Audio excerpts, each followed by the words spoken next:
নমস্কার, কেমন আছেন সবাই? রেসিপি বাই শ্রিয়মস মম চ্যানেলে আপনাদের স্বাগত জানাই। আজ আমি একটি ইউনিক এবং টেস্টি রেসিপি নিয়ে এসেছি। সেটি হচ্ছে ম্যাঙ্গো চিজ কেক। তো এর জন্য আমি প্রথমে 1 লিটার দুধ ভালো মতো ফুটিয়ে নিয়ে সেটিকে ছানা কাটিয়ে নেব। আমি এখানে ছানা কাটানোর পাউডার ব্যবহার করেছি। আপনারা যদি চান অবশ্যই ভিনিগার বা লেবুর রস দিয়ে ছানা আরামসে কাটিয়ে নিতে পারেন। ছানা আমার সুন্দরভাবে কাটানো হয়ে গেছে। এবারে ছানার থেকে সম্পূর্ণ জল আমি ছাঁকনির সাহায্যে ঝরিয়ে নেব। এবারে আমি আমাদের বাড়ির বেশ অনেকগুলো পাকা পাকা আম ভালো করে খোসা ছাড়িয়ে নিয়ে সেগুলোকে পিস পিস করে নেব।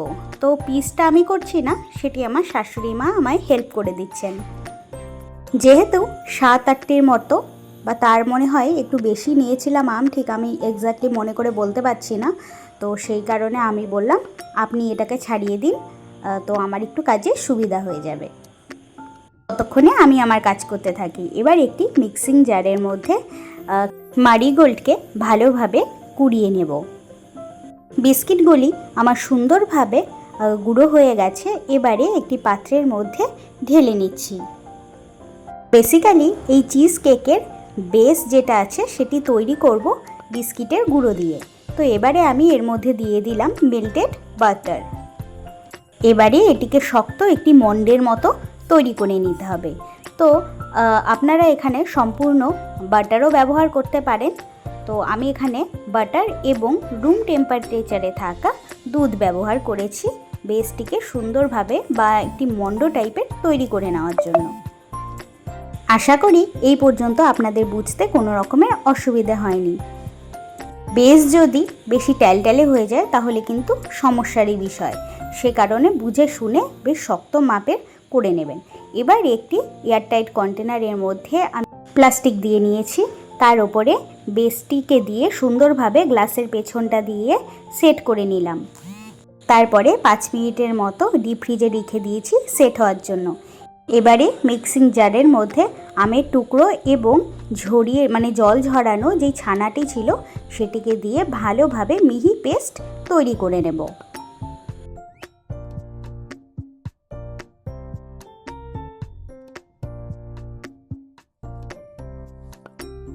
সরি, আমি বলতে ভুলে গেছিলাম, এখানে কিন্তু আমি কিছুটা স্লাইস চিজ ব্যবহার করেছি।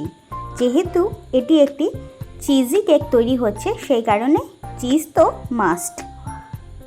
আপনারা স্বাদ বাড়ানোর জন্য এই রেসিপিতে অবশ্যই যদি চান একটু কনডেন্স মিল্ক ব্যবহার করতেই পারেন। যাই হোক, কিছুটা পেস্ট করে নেওয়ার পরে এর মধ্যে দিয়ে দিচ্ছি পরিমাণ মতো চিনি। আম আমার আগের থেকেই মিষ্টি ছিল, সেই বুঝে আমি চিনি দিয়েছি, আপনারা আপনাদেরটা বুঝে অবশ্যই দেবেন। যাই হোক, পেস্ট আমার একদম তৈরি হয়ে গেছে। বেসটিকে আমি ফ্রিজের থেকে বের করে এবার ওপর থেকে আম আর ছানার যেই পেস্টটি ছিল সেটিকে দিয়ে আরও 10 মিনিটের জন্য ডিপ ফ্রিজে আবারও সেট করে নেব। এই কেকটি কিন্তু বেসিক্যালি আমি 3টি লেয়ারে বানাচ্ছি, পরে অবশ্যই আপনাদেরকে দেখিয়ে দেব। এবার এই মিশ্রণটির মধ্যে আমি কিছু স্লাইস করে রাখা বা কুচিয়ে রাখা আমের টুকরো দিয়ে ভালোভাবে এর মধ্যে সেট করে দেব চামচের সাহায্যে।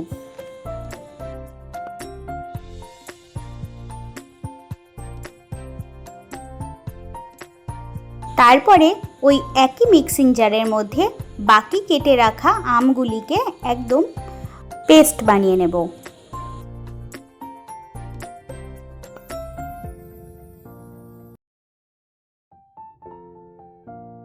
আবারও ফ্রিজের থেকে এয়ারটাইট কন্টেনারটিকে বের করে এবারে ওপর থেকে আমের যেই পাল্পটি আমি বের করে রেখেছিলাম সেটিকে ওপর থেকে সুন্দরভাবে দিয়ে নেব।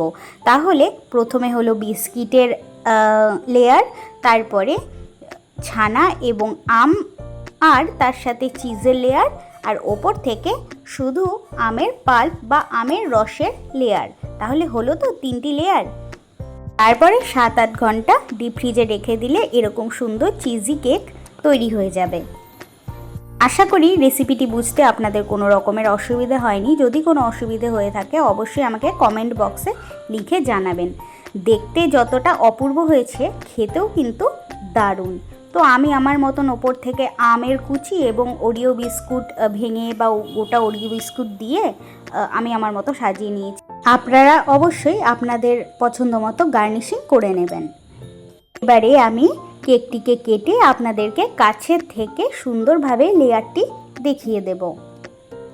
আমি কিন্তু কেক টিনের মধ্যে জমাতে পারিনি, কারণ কেক টিন আমার কাছে নেই। তো আমি এখানে এয়ারটাইট কন্টেনারের মধ্যেই কেকটিকে জমিয়েছিলাম।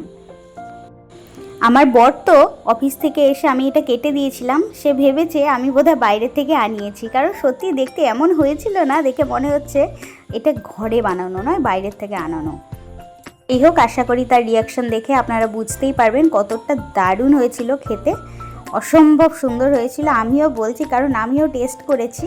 আপনারা অবশ্যই বাড়িতে এইভাবে একবার ট্রাই করবেন, কথা দিচ্ছি আপনারাও এটার জাস্ট প্রেমে পড়ে যাবেন। আর এখন গরম যেহেতু, এটা কিন্তু বাড়িতে বানানো মাস্ট, তবে আমের সিজন থাকতে থাকতেই কিন্তু বানাতে হবে। রেসিপিটি ভালো লাগলে লাইক, শেয়ার এবং সাবস্ক্রাইব করে অবশ্যই আমার পাশে থাকবেন। তাহলে আজকের জন্য টাটা, বাই বাই। আরও একটি নতুন রেসিপি নিয়ে খুব তাড়াতাড়ি আপনাদের সামনে আবার আসবো।